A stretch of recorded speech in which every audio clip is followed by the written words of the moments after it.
बहुत समय पहले सुंदरबन जंगल में पिंकी चिड़िया अपनी माँ बबली चिड़िया और अपने पिता बंटी कबूतर के साथ रहती थी। पिंकी चिड़िया के माता पिता उसे बहुत प्यार करते थे। एक दिन बबली चिड़िया बीमार पड़ जाती है और उसे अपनी बेटी की चिंता सताने लगती है। ऐसे में एक दिन बबली चिड़िया धूप सेक रही थी। तभी वह देखती है कि पड़ोस में रहने वाली चिंकी चिड़िया की सौतेली माँ उसे धक्के देकर घोंसले से बाहर निकाल देती है। यह सब देखकर बबली चिड़िया बहुत डर जाती है और वह सोचने लगती है, अगर मैं मर गई तो मेरी बेटी का क्या होगा?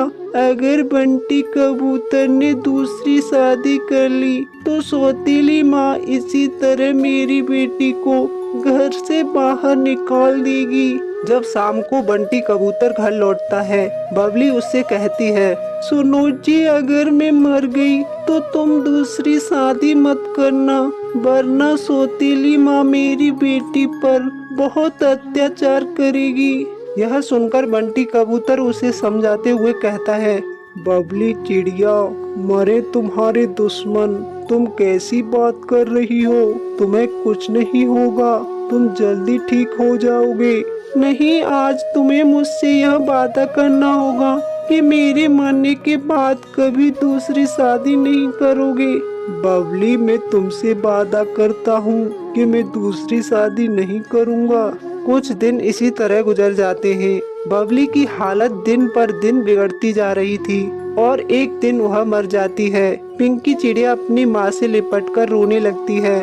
उठो ना माँ, तुम क्यों नहीं उठ रही हो? माँ, कुछ तो बोलो, अपनी बेटी को इस तरह छोड़कर कहाँ चली गई? माँ, आंखें खोलो माँ, उठो ना। अपनी बेटी को रोता देख बंटी कबूतर उसे चुप कराता है। बेटी, तेरी माँ बहुत अच्छी थी, इसलिए भगवान ने उसे अपने पास बुला लिया।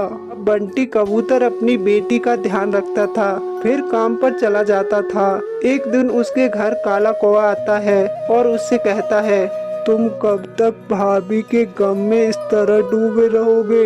मेरी मानो तो तुम दूसरी शादी कर लो।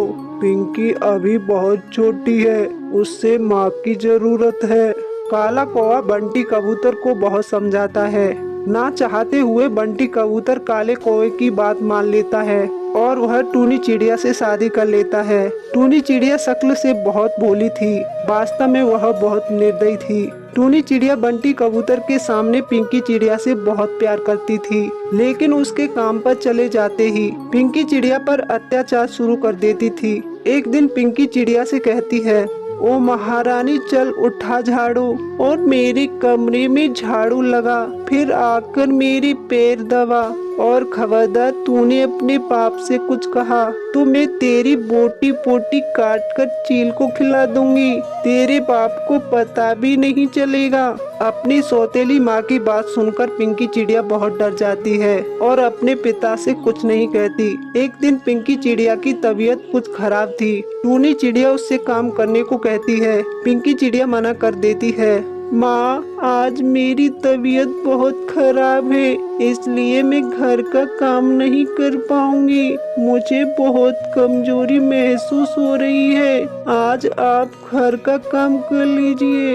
पिंकी चिड़िया की ये बात सुनकर टूनी चिड़िया गुस्सा हो जाती है और गुस्से में पीटने लगती है और उसे घोंसले से धक्का देकर बाहर निकाल देती है। उसी समय बंटी कबूतर किसी काम से वापस अपने घर आ रहा था। जब वह टूनी चिड़िया की यह हरकत देखता है तो उसे गुस्से से आग बबूला हो जाता है और वह टूनी चिड़िया से कहता है, मैंने अपनी बेटी के लिए तुमसे शादी की थी और तुम मेरी बेटी के साथ बहुत बुरा बर्ताव कर रही हो और तुम अभी और इसी वक्त मेरे घोंसले से बाहर निकल जाओ। यह सुनकर टूनी चिड़िया बंटी कबूतर से माफी मांगने लगती है। बंटी, मुझे माफ कर दो, पिंकी बहुत बदतमीज है। तुम तो जानते हो ना, मैं तुमसे और पिंकी से बहुत प्यार करती हूँ। तुम ही मुझे बताओ, मैं अपनी बेटी को नुकसान पहुंचा सकती हूँ? वह टूनी चिड़िया को माफ नहीं करता और उसे घोंसले से भगा देता है। फिर बंटी कबूतर अपनी बेटी पिंकी चिड़िया के साथ खुशी खुशी रहने लगता है।